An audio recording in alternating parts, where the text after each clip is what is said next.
How's your Sunday? Yeah, going good, good. Okay. So the whole week was busy. So today was the time to relax a little. So yeah, and yeah, so I got to know about your session as well. So I was very happy, and I was like, yes, we'll do it. Okay. Thank you so much Um, for sparing that time. Sorry. Thank you so much for sparing that time for me. Okay, thank you, thank you. My pleasure, my pleasure. Mhm. So today's So, topic, what I we are think, going to, sorry, please. the topic for today is vocabulary, isn't it? Advanced Yes. vocabulary.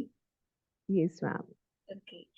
So we can discuss either advanced vocabulary or we can discuss something else also. No problem about that.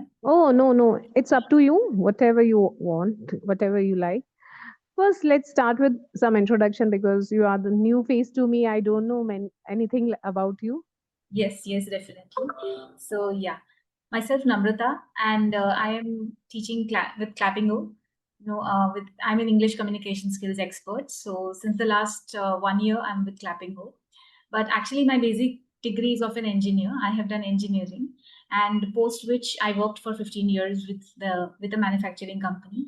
And while I was working as a design engineer, I discovered my passion for teaching as well. So I thought, why not try my hands? And I began a little, and it was wonderful. And I really felt that yes, this is something that I really should do. And yeah, I continued. So it's been Good, good. almost 4, 5 years now that I am into teaching. Yeah, I started with Very teaching small nice. children. Yeah, I taught coding to small children. Then it was coding in Scratch. Then code.org, teaching them computer languages, all of that, phonics to small children. Also, I teach academic subjects from grade 1 to grade 7, and I also teach English communication skills. Okay, so is that on online mode or offline too? Currently online. Offline is also Online. there, but mostly online. I don't Mm-hmm. actually So, I don't get too much time from the online itself. Otherwise, I would have gone for offline as well. okay. So you left that engineering job, totally devoted to teaching now? Yes, Okay. And you are enjoying also. yes, yeah, I'm enjoying because that's my passion. So I always feel I should follow my passion. Mm-hmm. How Good, about you? great. What? So are you a working professional? Yes, ma'am. I am a regular teacher in Delhi Government School. Wow. So it has been around 20 years now. Okay. Like I'm in this teaching profession, and I teach senior secondary and secondary students up to class 10th and up to class 12th. So I take teaching English as my teaching subject. And beside this, I run a small YouTube channel nowadays. Good. So there daily I upload some videos or content related to English. Right. And I am a 24 hours homemaker, Great. mother to two kids, and I'm passionate about reading, organizing things, arranging, making things spick and span actually. So I enjoy whatever things I do. Means I love to keep myself busy, and Right. I don't crib about the things. I enjoy what I am doing. Means I enjoy the journey more than a destination or my target. Right. And Yes, that that's things keep me important. on going and going. Right, true, absolutely true. The process is more enjoyable than the destination. Once we reach there, there's nothing good. I mean, there's nothing so great about it. But the journey, the process is what is it's going to teach us many things. We are going to learn many things. And we are going to enjoy the process. So that's more important. Even I Yes, believe in yes. that. So, we always yearn to reach the destination, but finally the process was enjoyable. That is something that we miss out on, that we only realize Yes, once we reach that point, right? yes, yes. We feel Yes, that true, true. all through the process it was much more fun all through the process. Now reaching here, it's very normal. Yes, very true, very true. Yeah. So we can start with any topic, like what you want to discuss. Actually, I have discussed this topic before also on the same platform, but let's take it in another way, like for improving English Right. or for learning English language. uh, what do you think? What is the role of writing skills? Or what we should acquire it first, or it should be the last part? Or I mean to say that why journaling is very much important in today's life and how can it benefit us in learning English? Actually, if you go to see, there are four elements of the language, right? Reading, writing, listening, and speaking. According to me, I think all four are important. I don't see any one as any less important than the other, especially when we are learning the language. Suppose I am a beginner learning the language, then all four have to be done together. Like, you can take an example of small children. I think they are put through all four right at the beginning. It doesn't happen that initially they are only listening. It doesn't happen that initially they are only reading. I think they're doing all four together, and that's how it should be for any language. So all four elements should be given equal priority, and all four should be done together if we are very much new to the language, if we want to get introduced to the language. Now, coming to those who have already learned the language more than 50%, 60%, they can choose their own options depending on in which area they are better. If they are very good at writing, then I think they should then try to concentrate on the other three in which they are not that good, maybe. Somebody, I have heard of many who said they are very good at writing, but they are not good at speaking. So this is where they should then concentrate on speaking because their writing is fabulous. They will never make a mistake even in writing. But speaking, True, is, true. yeah, they struggle in speaking. So then they should concentrate on speaking, right? Similarly, listening. Listening has different modes actually. Sometimes we don't understand accents, so that is a problem. Otherwise, listening shouldn't be a problem. If we are able to speak, we'll definitely be able to listen. Unless somebody is very fast or something, or we don't follow the accent, then it's a problem. So it's like this. Once we are halfway through or more than half in a particular language, then we can make a choice which element we should focus on more because I don't know that. Say, for example, reading. I may struggle in reading. Somebody may struggle in reading after reaching 70% of the language, after finishing a lot of the language. They still struggle in reading. In such places, they should try to concentrate more on that and try to read as much as they can and try to understand what must be the problem. Why are they struggling in reading? What is it? Is it spellings? Is it pronunciation? Or is it the rhythm, the tone? Because even reading has all of these, right? They have to concentrate on the intonation of the language while reading. Reading doesn't mean mere reading. Reading also should be with expression. So if I read with expression, only then I will also understand the meaning.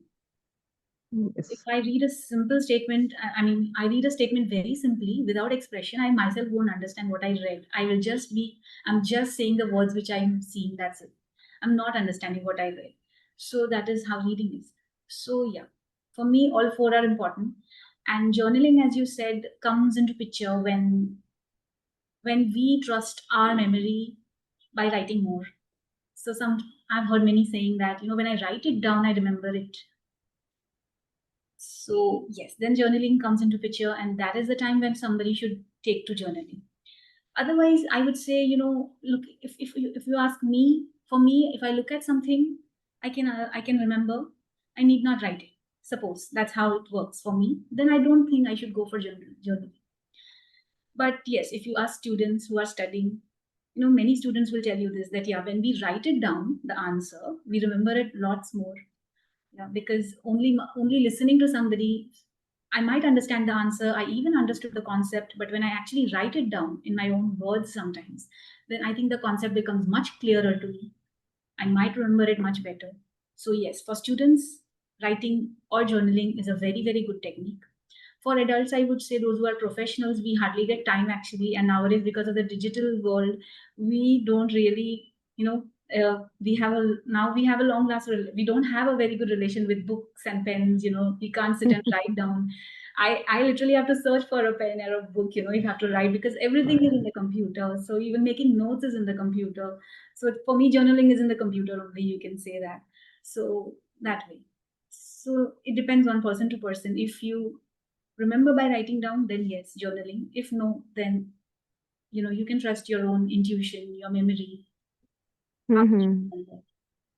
But ma'am, like as I, if somebody is in more than like a person, an English learner, he has crossed it's beginner stage and he is an intermediate level or advanced level learner. So in that case, I think journaling is more important because that time you are in that plateau where you need to overcome that intermediate plateau to do much better in your Yeah, learning journey. absolutely. So that time I think that, and to, of course, not only for learning English, like if we talk about today's chaotic world, stressful world, that time also journaling help us to organize or to arrange our thoughts and feelings, whatever the things are swirling in our mind, we try to put them on paper, that emotions and thoughts. And that is possible only journaling. Means for journaling, I mean that uh, as we can connect it to journalism and journalists, what they Mhm. do, they report the things, Right, adding some words or their opinion. right, So that is same with journaling in English too. Like right. whatever you are feeling, it's not about writing your daily routine. I woke up, I ate, I enjoyed, I went. No, You should start with some questions. Oh, what are my fears? What are my plans? How to overcome that thing? That is included in journaling. And as we know, uh, after some time, means journaling is not a type of thing that is going to show its importance or show that miraculous result in a single day or a week. Like after a 1 month or 2 month journey, and when you are regular and consistent in journaling or writing, we feel that our thoughts are much more organized. We are able to express them in a well managed structured sentences. Means journaling improves our structure sentence structures, and we get accuracy and fluency also, because whenever we are writing, we repeat some words, and in writing we know that nobody is judging us or nobody is there to correct us. So after writing that emotions or that thoughts or anything which we are penning down, we can correct ourselves, like we can add new vocabs instead of the same regular word. So, in that sense, we get more fluent. And right. when we are able to write properly, or we can express our thoughts on paper, sorry, we can write down our thoughts and feelings on paper. After writing, we are very much confident in expressing Yes, also. And that increases our speaking fluency that's what, no? and it increases our accuracy. Literacy, yes. That's what I said. Many are very good at writing. They may not be good at speaking. That doesn't mean they don't know the language. They know the language very well. In fact, they write wonderfully, better than others. Which means what? They can articulate only when writing, not articulate when speaking. So Yes, that is it. So yeah, we do. We can write very well, and at times we can remember things also very well. That is why in competitive exams, if you see English competitive exams, they keep the element of writing in which you have to write essays. And the topics of the essays are not the ones that are for speaking. The speaking topics are much easier. The essay topics are difficult. Why? Because when we might express ourselves much better than when we speak ourselves. That's a possibility, and that is why there are essays are of 150 words, 200 words. This is not how much we can speak actually. So writing an essay of this much long, that would require so many thoughts, so many ideas. yes, That comes only when yes, writing. yes, true, true. And I feel that like journaling help us to be more composed and calm.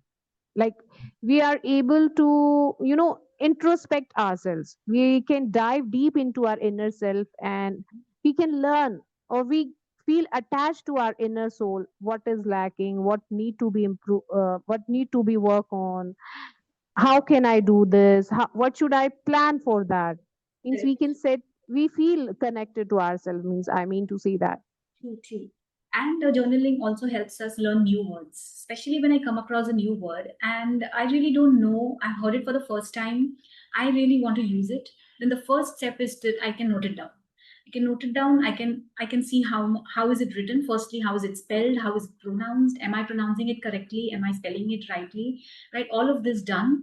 Once I'm thorough with how I say the word, now I'm ready to use it in the sentence. Right? Yes, yes. Journaling helps us at that point as well to really split those sounds separately, because for pronunciations those sounds are very important, and if Mhm. I know the sounds correctly, if I know how many syllables are there in this word, and I'm really very familiar now with this word by looking at it, having written it for some maybe one or two times, and the spelling, everything familiar, now I'm ready to use the word in a sentence. So that is also where journaling helps. Correct, ma'am. Correct. Very Learning correct. advanced vocabulary, certainly this is a very good tool, I would say, for Yes, journaling. yes. Journaling becomes a very good tool. Mhm. And as you mentioned, like our topic was also about advanced vocabulary. Can you Yes. name three, four words or vocab that we should use in our daily conversation that can be used in our daily conversation?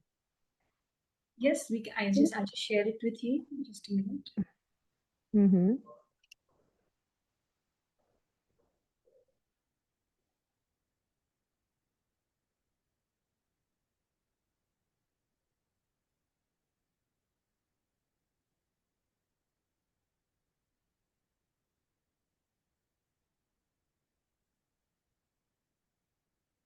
In the chat box, you are going to share. No, no, I'm sharing the screen. 1 minute.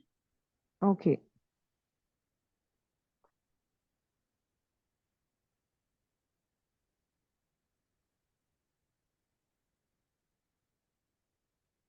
Suppose look at actions or behaviors. We can have Mm-hmm. words like coerce, which means to persuade someone to do something by using force or threats. Yes. So instead of using the word persuade, which is a basic word, I can use the word coerce, right? Mm-hmm. He or she Correct, coerced correct. the the robbers coerced her to give the keys. Something like that. Mm-hmm. They forced her to give the keys of the house or something like that, right? Then connive is to secretly plan to do something harmful or illegal, right? So the gang, Yes, ma'am. True, true. yeah, the gang connived to do the robbery overnight, like that. So these words can be used instead of basic words, right? Differential means showing polite respect and submission to someone. Yes, Can be yes. used in daily vocabulary, right? To differ. Basically, the verb is to differ, and then differential is the adjective. So defer is to show polite respect and submission to someone. So he or she deferred to his mentor every time the mentor showed respect to him, right? That we can use in a sentence. Right? Then deride. Deride is to speak about someone or something in a way that shows contempt. So he speaks in a Correct, way, correct. yeah. He derides her every time, or she derides him every time. Like that can be a sentence. So these are all verbs. So we have to first make sure that what is it, a verb or a noun or an adjective, and then accordingly use it in the sentence. If it's a verb, Mm-hmm. then we have to put a to in front, to coerce, or Yes. the person coerced. So the Yes. subject of the sentence is the doer of the action. So first comes the subject and then comes the verb. So he or she coerced, or the robbers coerced. Yeah, they connived. He differs. Mm-hmm. Here it's differ is the basic word. So we also should, whenever there is a big word like this, we should first try to find out its base. What is the root verb? It's called the root word, and this root word you get to know from the etymology of any words in English. Etymology is Yes. going back to the root of that word. Where has that word originated from? That's called etymology. Yes, yes. Etymology helps a lot in understanding the meaning and Mm-hmm. how to use it in a sentence. Suppose I am totally Mm-hmm. unaware of a word, right?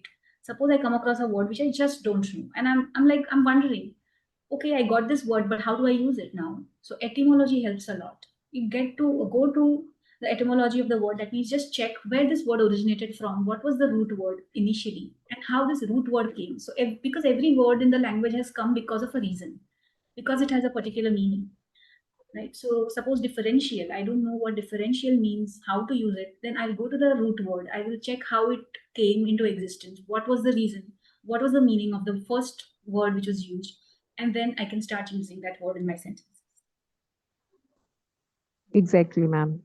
Exactly. And so, like, if somebody wants to learn new advanced vocabulary, they should start with, like, you described words related to behavior and actions.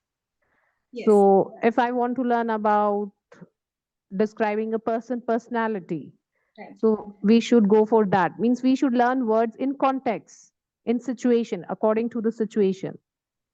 Correct, correct, absolutely. That's why we Mhm. should know its meaning, understand how we can use it in a sentence, and then use it. So the context becomes very important. So Yes. this is the new way of learning English. If you go to see, just learning an individual word and its meaning will not help.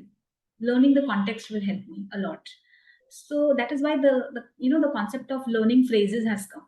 How to learn in phrases. I don't need to learn words. I need to learn an entire phrase. That's a Entire phrase. Yes, ma'am. much faster way of learning, because then I'll be able to use the whole phrase in the sentence as it is. Yeah, so I always tell the learners, whoever come, that better to learn in phrases now instead of individual words. Words can be long lists of 100 words, 500 words. We'll sit mugging up. What next? We won't be able to use them unless we know the context in which we have to use them. So learn them in phrases. If you come across a word, make your own phrase from that new word.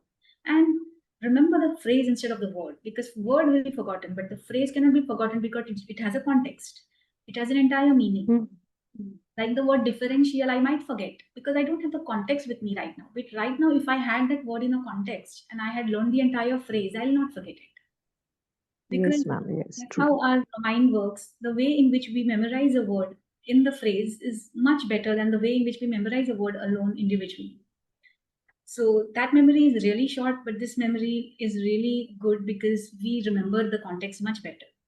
Because the context relates Mm-hmm. us to something. For example, the context relates, suppose the word differential is used in a context of a school, like a teacher and a student, then that thing gets in my memory. That thing I will not forget, because then I imagine that situation in front of my eyes, that okay, a student has behaved very differentially with the teacher because the teacher always showed respect, so the student also showed equal respect to the teacher. That's the way differential is used, right? So I'll imagine that context in front of my eyes, that a student and a teacher relationship, and so I'll never forget that. So that's the best way. So, ma'am, like, what are the spheres or at what situation we should learn vocabulary? Like about in a in a particular scene of our daily life, in our normal life, what type of situation can be there in context of that we should learn vocabs? In our daily lives, any context can teach you how to, or rather, in any context, you can fit a word Mm-hmm. like Can you differential. name three, four situations like you Any should learn setting, vocabulary according to this and regarding this? any setting in our daily normal life, we are having casual conversations with friends. We are having a casual conversation in our family with our family members, right? Suppose we are giving some tips or some advice to somebody. Let's take the example of cooking. We are giving cooking tips to somebody in that context. So any kind of conversation, we can fit in vocabulary in any kind of conversation. Mm-hmm. Great. Like whenever you are going out for shopping, we should know Yes. a few words related to shopping, Yes. or we are going for grocery shopping. That also, according to, like, you should know a few words about mart and mall and groceries. So according means you should have situation from your real life and learn about 5 to 6 words related to that and use it in practical sense. That makes soundful, means you are using words meaningfully. Yes, you can say that. So basically, as you said, if I go shopping, then I have words related to shopping. I will have words like malls, supermarkets, groceries, green grocers, right? All of these words will be there. Flea markets, etc. Suppose travel, then I have words related to travel, like destination, dream destination. Then I will have other words like sightseeing, scenic, tranquil. All these words are related to travel because when we travel to a very beautiful destination, we use these words, right? So yes, every idea, every theme. So there will be theme. You can learn vocabulary theme based.